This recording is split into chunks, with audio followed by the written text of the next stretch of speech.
Revenge ল'বলৈ মানুহে কি নেক্সট লেভেললৈ যাব পাৰে তাৰে প্ৰাইম এক্সাম্পল হ'ল এই মুভিখন। আৰু এলা পেচা ৰিভেঞ্জ নহয়, এনেকৈ নৰ্মেল গুলি কৰি দিয়া বা মাৰি দিয়া ৰিভেঞ্জ নহয়, এইটো লাষ্ট মমেণ্টত লৈ চালেহে মুভিখন গম পাব। আৰু this movie ending will blow' your mind. সেইকাৰণে এই মুভিখন মই কৈছোঁ নহয়, মানে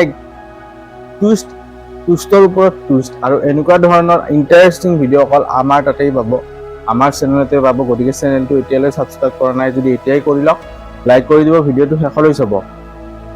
তো মুভিখনৰ যদি মই কাহানী কওঁ, মুভিখনৰ কাহানী হ'ল এজন মানুহক যেতিয়া 15 বছৰ এটা ৰুমত বন্দী কৰি থৈ দিব, কি হৈ যাব, হিপনটাইজ কৰি কিনে মানুহটো কি হৈ যাব, ওলাই অহাৰ পিছত যেতিয়া পৃথিৱীখন দেখে 15 বছৰ পিছত চবফালে বেলেগ বেলেগ হৈ আছে, যি জেগা আছিল চবতে বিল্ডিং চিল্ডিং মানে বনাই দিছে, আৰু মানুহজনক 15 বছৰ সেই ৰুমটোত কিয় ৰখা হ'ল, তাৰে যেতিয়া মানুহজনে ট্ৰুথ বিচাৰি বিচাৰি যাব, আৰু লাষ্টত যেতিয়া চিনেমাখনৰ লাষ্টত ট্ৰুথ পায়, সঁচাটো জানে, সত্যটো গম পাব, তেতিয়া this will blow' your mind. সেইকাৰণে মই তেনেকৈ কৈছিলোঁ।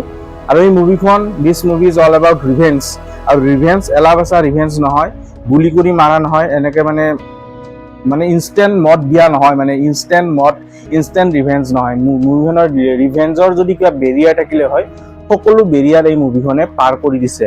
তো কাহানী হ'ল যে এজন মানুহক এটা মানে এনেকুৱা বিল্ডিঙত এটা ৰুমত 15 বছৰ ধৰি বন্দী কৰি থোৱা হয়, আৰু সেই ৰুমটোৰ ভিতৰতে খানা পিনা দিয়া হয়, হিপনটাইজ কৰি কিনে মানুহটো ৰাতি শুৱে, গেছ এটা এৰি দিয়া হয় ৰুমটোৰ ভিতৰত, আৰু মানুহজনৰ অট'মেটিক টোপনি আহি যায়, আৰু টিভি চিভি সেই ৰুমটোৰ ভিতৰত থাকে, আৰু বাকী এবছৰ 2 বছৰ 3 বছৰ 5 বছৰ 10 বছৰ এনেকৈ গুচি যায়।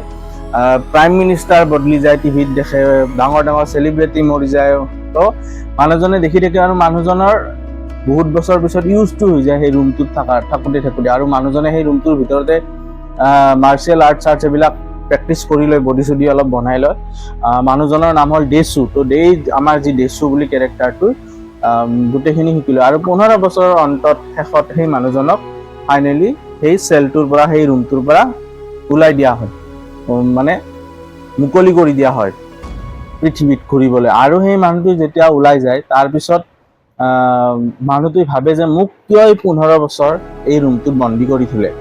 সেই মানুহজনৰ নেক্সট মিছন হ'ল এই যোনটো ট্ৰুথ, সেই ট্ৰুথটো বিচাৰিবৰ কাৰণে মানুহজনে মোক কোনে থৈছে আৰু কিয় 15 বছৰ থৈছে। গতিকে এইটোৱে হ'ল ডাঙৰ টুইষ্ট চিনেমাখনৰ। এইটো স্পইল কৰি দিলে আপোনালোকৰ আকৌ চব মজা কিৰকিৰা হৈ যাব, গতিকে মই এইটো কাৰণটো স্পইল কৰি নিদিওঁ। কিন্তু মানুহজনে তাৰপিছত কেনেকৈ কি বিচাৰি, আৰু এইফালে যোনে মানে কণ্ট্ৰল কৰি থাকে, সেই কণ্ট্ৰলাৰজনেও কিন্তু মানুহজনক হিন্ট দি থাকে, যে মনত আহিবৰ কাৰণে, কথাবিলাক ৰিকল কৰিবৰ কাৰণে। গতিকে খুবেই ইণ্টাৰেষ্টিং মুভি হয়। IMDb টপ ৰেটেড মুভিজত আছে 8.3 ৰেটিং। অল্ড বয়, যোনে অল্ড বয় চাইছে অলৰেডি গম পায়ে গৈছে, প্ৰেডিক্ট কৰিছে যে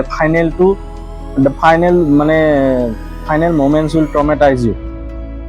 মানে আপুনি ভাবিব বাধ্য হৈ যাব যে মই কি চালোঁ, কিয় চালোঁ। তাৰমানে কোনো ধৰণৰ ঘিণ লগা বস্তু নহয়, বাট মানে ৱেird আৰু বস্তুটো, মানে ৰিভেঞ্জৰ কাৰণে যে ইমান কৰিব পাৰে মানুহে। গতিকে মাষ্ট ৱাচ ৰিকমেণ্ডেশ্যন হয়। আৰু এনেকুৱা IMDb টপ ৰেটেড মুভি যদি ভাল পায় আৰু লৈ আনিম মই তো চেনেলত। গতিকে আপোনালোকে ছাবস্ক্ৰাইব কৰি দিব চেনেলটো। তেতিয়ালৈ আহিছোঁ, আন এটা ভিডিঅ' লৈ আহিম। বাই।